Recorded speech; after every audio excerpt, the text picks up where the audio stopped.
Cool, we're live. All right, hello everyone. Welcome to the Axelar code session. My name's Jackson and I'm here with Canh. We're both engineers on the Axelar team. And we're going to be walking you through a live demonstration of a couple of methods you can use to transfer tokens through the Axelar network. So we'll talk through the stack that we're using for the demo, and how to transition that demo from a local to a sort of public testnet environment. And then we'll also walk through the code a little bit and explain the context of how this example is using Axelar network. If you have any questions whilst we're going through it, make sure and drop them in the chat and we'll try to pick them up in real time. So I'll pass it over to you, Canh. Yeah, thanks, Jackson. And the place to start is in this local examples repo. It has a plethora of different use cases that that we could use to invoke methods into the Axelar network. The specific example that we're going to go through is the send token folder. And within that, like Jackson mentioned, there are two ways to send tokens across our network. One is to invoke the send token method directly on gateway contracts that we deploy on all of our EVM chains. The second is, and this is the method that our flagship satellite app uses as well, it's one where a user can, through our JavaScript SDK, request our network to generate a one-time deposit address on the source chain, where the user would then make a deposit into that deposit address, and then our series of services and our network would then relay the funds minus fees into the destination chain. And the demo that we'll have to walk through, we'll lay that out. Again, like Jackson mentioned, initially in a local environment and then ultimately in testnet.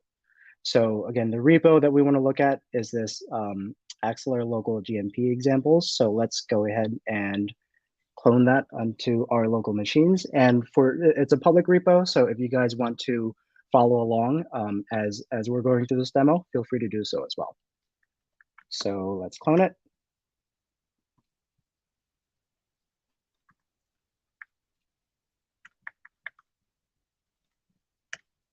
And the example that we're going to go through is, again, the send token folder. This is an end-to-end walkthrough, so it's bootstrapped with a full-fledged UI written in Next.js with a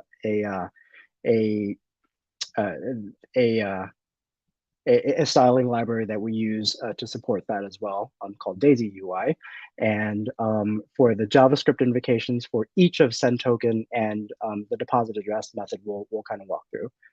So that's what I'm going into now. So I'll cd into my examples web directory, and then into my send tokens folder, and then open it up in my code editor.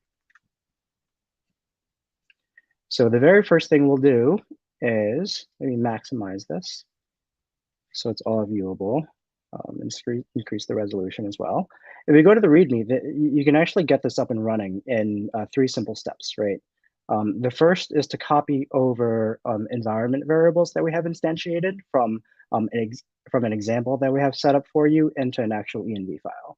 And just looking at what that looks like, here we declare what environment we're going to run. Initially, we're going to use local.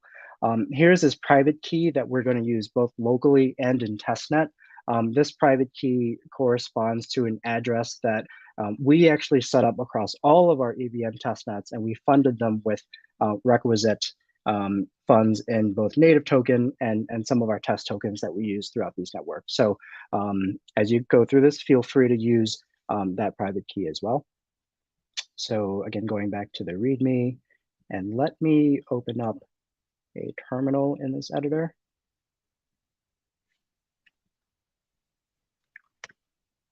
I want 2 open at the same time, and you'll see in a second why I want to do that. All right, so 2 clean terminals. The very first thing I'm going to do is copy this environment file. And the second step is to run yarn. Yarn is simply running or installing all of our dependencies for this UI package. All right, and that's going to take a second.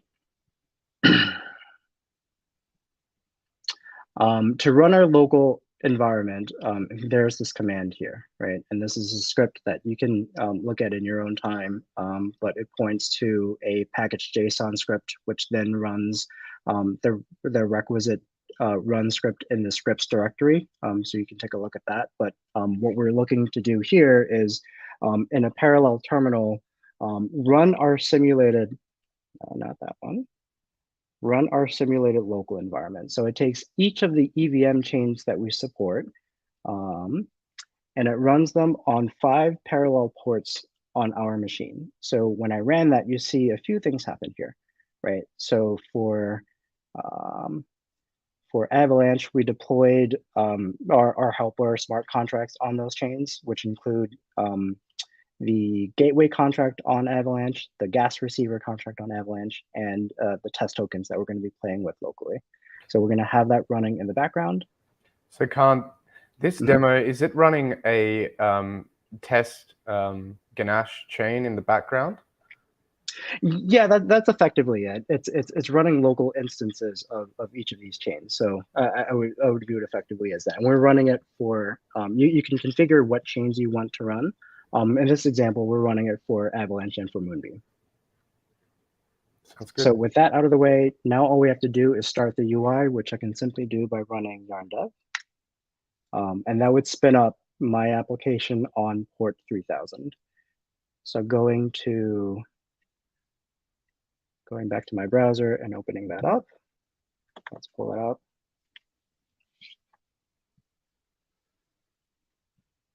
All right.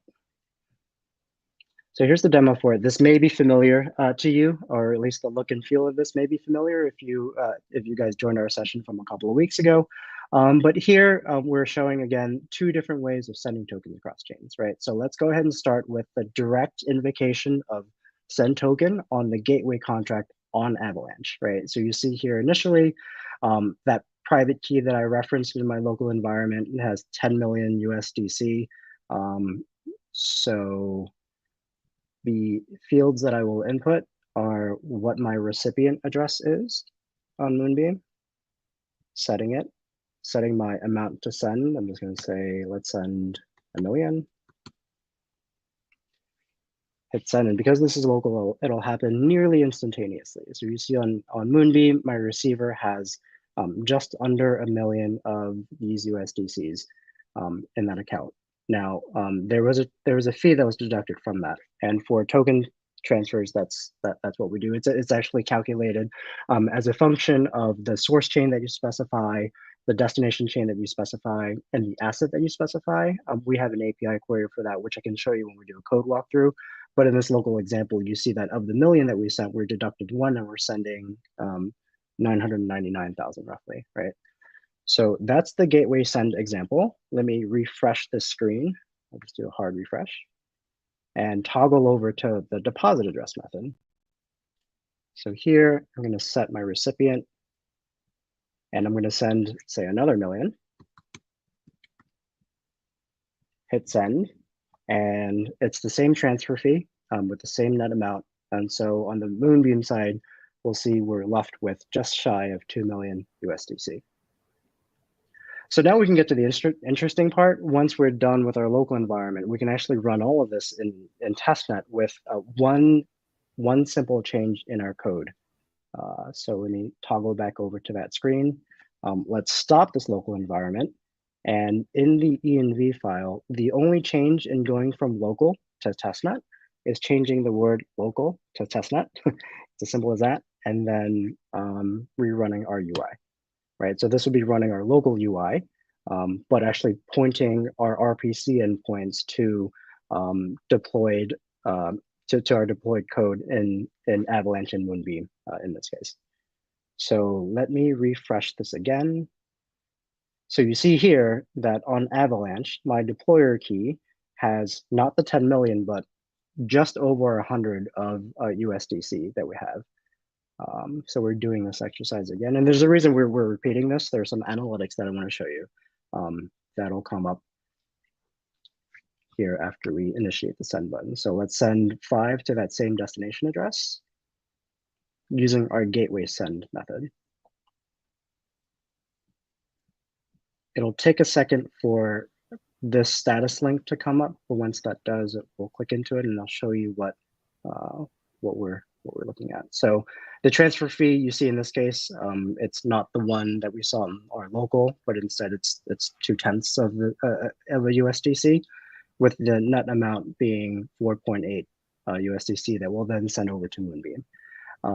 We have all of this, just as a point of transparency, shown in our Axelar scanner. So if we click on this, you'll see the transaction that you initiated with SendToken. It may take a second for it to index, but it should show up. Here it is. So yeah, the details as we expected, we invoked SendToken from Avalanche to Moonbeam, sending, let me expand this, sending some amount of AUSDC. What we also link up is the actual transaction confirmation on Snowtrace itself, on that Blocks Explorer itself. So if I click into that, you'll see that here I transferred the 5 USDC into address 0, or this would be our to our gateway address, right? So this will wait for some period of time for it to actually propagate through our network into Moonbeam. Here we just run a while script that just waits for the balance to update. So while that's updating, it might be worth kind of going through what code we just invoked for SendToken. So I can do that real quick. Perhaps I'll just give some more context as to these two methods before we actually look into the code. Great. So what we have here is the ability to integrate with Axelar from two different perspectives. One is more of a consensus layer, an actual contract method that you can call, so that you can integrate cross-chain transfers into your application on any chain. And then we've got more of an application layer, sort of off-chain method, which allows you to generate an address which you can present in some application. It could be backend, it could be front-end, you could be presenting this cross-chain address in an existing DEX to allow it to exchange tokens cross-chain, or we could be, the most common use case for these addresses so far has been that centralized exchange users can actually withdraw directly to the chain of their choice rather than having to withdraw and then go through a bridge. So one of them is more about being able to compose more complex cross-chain flows, whereas the other is sort of adding this support for cross-chain into existing apps. Yeah, and that's exactly right. I think that's been sort of a consequence or one of the learning lessons that we experienced along the way as we developed Satellite with this deposit address methodology, where there actually has been, in the latter case with the deposit address, some utility in being able to integrate very seamlessly with any number of UIs, or as Jackson mentioned as well, directly with exchanges. So the ability to get a deposit address, copy and paste it into an exchange where you have, in our case, some USDC, where you can make that deposit directly from there, has been a nice feature of that latter approach of sending tokens across chains, for sure. So yeah, with that said, we don't have to go through code or line by line through the code, but the entire JavaScript page we just walked through is in this indexed file. The specific code snippet that I would point you to is, what happens when we click the send button here, right? So when you click that send button there's a toggle of the underlying JavaScript snippet that's invoked, whether you're set to send token or deposit address, or the deposit address method, right? So with the send token one, let's actually click into that. Here, we're establishing into our JavaScript snippet the ABIs for both the gateway contract on Avalanche and Moonbeam, as well as the USDC ERC20 contract, so that we can make invocations on the methods on those contracts directly within JavaScript, right? So that's what these first 4 lines do. Here we query what our balance is on Moonbeam. This is where we calculate the transfer fee. And again, the transfer fee is a function of our source chain, our destination chain, the token in question, and amount. And here, when you're sending funds from our gateway with ERC20s, and this is standard, you have to enable the spender you have to approve the spender to be able to deduct funds from that token contract in question, right? So even before I try to invoke the send token method, there's this approval method that happens here. So that's what we're doing on line 45. So you see here on the USDC token contract, we're approving our gateway contract address. And then the next step is to actually invoke the send token method itself, right? With these parameters that are passed in, what the destination chain is, who the recipient is, what the token is, and what the amount is going to be. So that's with the gateway send token code snippet. It's still propagating through our network, so we can give that another second or so to update. I guess while that's happening, maybe we can walk through the code snippet for what happens for the deposit address, which is different from the invocation for the gateway send token. So if I click into that, you see here, this is just if else that toggles the environment. So if you're local, just kind of get the deposit address locally, but otherwise, grab the deposit address from the JavaScript SDK that we mentioned before, right? And then here we're setting up the same the same token contracts, or we're setting up the same ABIs for our gateway contract and our token addresses for both our source chain and our destination chain. We're getting the initial balance on our destination chain. We're calculating the transfer fee. The difference is here. So the transaction that we're actually invoking is a direct transfer on the ERC20 contract directly into our deposit address, right? And yeah, again, once we do that, our series of services and our network would then relay the funds from your source chain into your destination chain directly. So perhaps I'll provide slightly more context for the deposit address flow. So what's actually happening under the hood with the Axelar.js SDK is we're sending a message to the Axelar blockchain, which is generating a unique address, which is one-to-one associated with our specific transfer parameters, so our destination chain, recipient amount, and so on. And that allows the Axelar gateway to deploy a contract which will perform the cross-chain interaction uniquely with that set of parameters. And so this flow we're referring to as a portal address is going to become even more simple in the future. So we'll be moving it off of our network, and it will become a completely off-chain deterministic pre-calculated address. So it can be done from an SDK without any API requests whatsoever. And it won't actually just do transfers. You'll also be able to access arbitrarily cross-chain, arbitrarily complex cross-chain functionality using one of these addresses. And what's nice about it is that it allows the user to just do a simple transfer, which makes it very simple to integrate with many different types of applications. And then all of the more complex execution is performed by cross-chain services and the network, and the fees are built into that fee the user pays up front.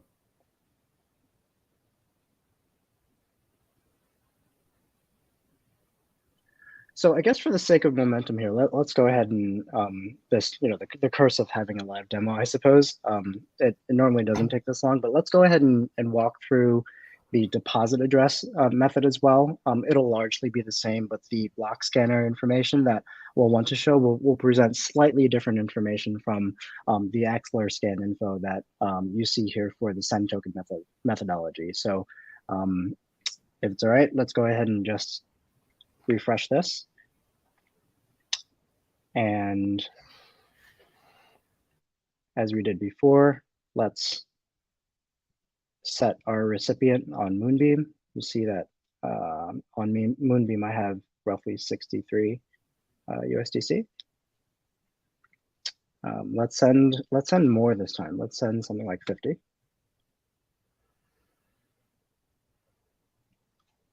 right? So here, what we're doing is we're generating a deposit address, and then we're sending that 50 into that deposit address. Once that transpires, you should be able to see, oh, you know what? I did the gateway send again. I didn't do the deposit address method. So let me refresh again. Actually head over or click over to my deposit address method this time.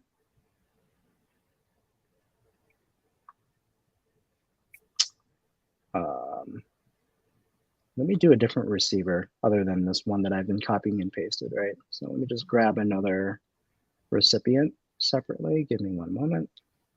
All right, let's send it to this recipient instead. Okay, so you see on Moonbeam, this account has 0 USDC. So let's do 25.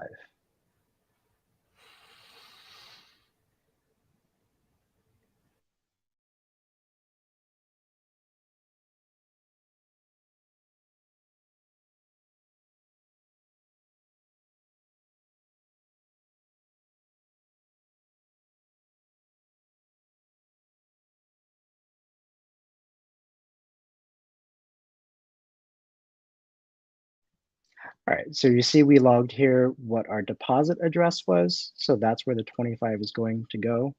And the net receipt on the Moonbeam side, we should expect our balance here to increase by the 24.8. And the final thing I wanted to show was what the Axelar scan status page looks like for this flow. It may take a second for it to index and show up, so bear with us.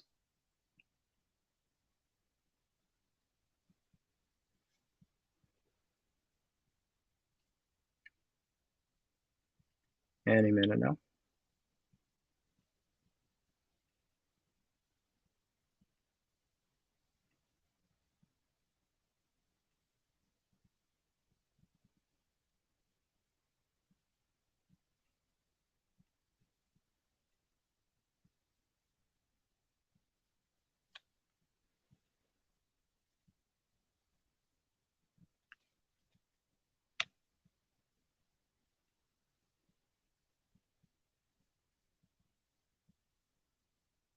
Huh, it normally does not take this long for it to show up on our scanner.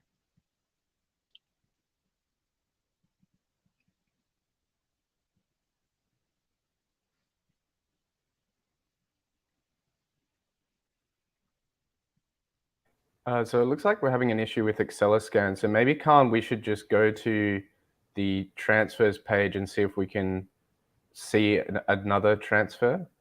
Historically, yeah, for sure. Okay, let's do that. So here, if we scroll down, we should be able to see, yeah, it looks like we may just have some issues with our Axelar scan right now. But anyway,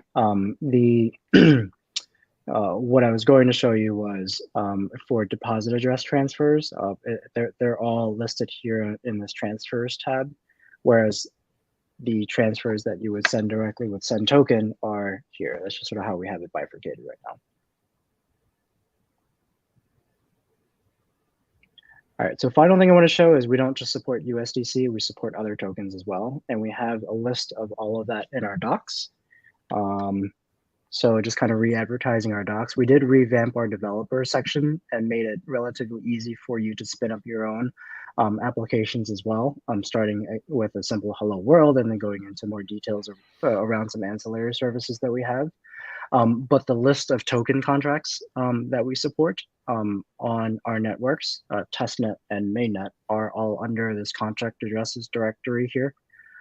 So here, if we scroll to the bottom with assets, this has a drop down of the assets that we support, what chains they're on, and what the contract addresses for them are as well. So this is roughly a dozen or so tokens that we currently support in testnet. And Khan, so if I wanted to start building on Axelar using either the Axelar SDK or the smart contracts, where would I go to in the docs? If you want to start going directly with the Yeah, if I wanted to start using the code that was in our demo just there. Oh yeah. So you could actually go directly to our examples repo, which is just right here, right? And that's linked up in our docs as well. I can show you where that is. So if you go directly to, if you go directly to our hello world example, rather our hello world page, there's a link to what you can clone and get things running seamlessly. Excellent. So yeah, that's all we had to demo. Again, 2 different ways of transferring tokens across our network. Any questions? Let's have a look in the chat here.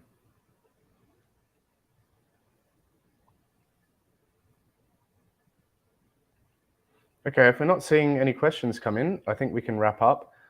Thanks everyone for joining the stream. And yeah, like we said, please go to docs.axelar.dev if you want to start building, or check out the examples repo. Yeah, thanks so much for joining. Yep, great. Thanks a lot. Thanks, Khan. Have a good one.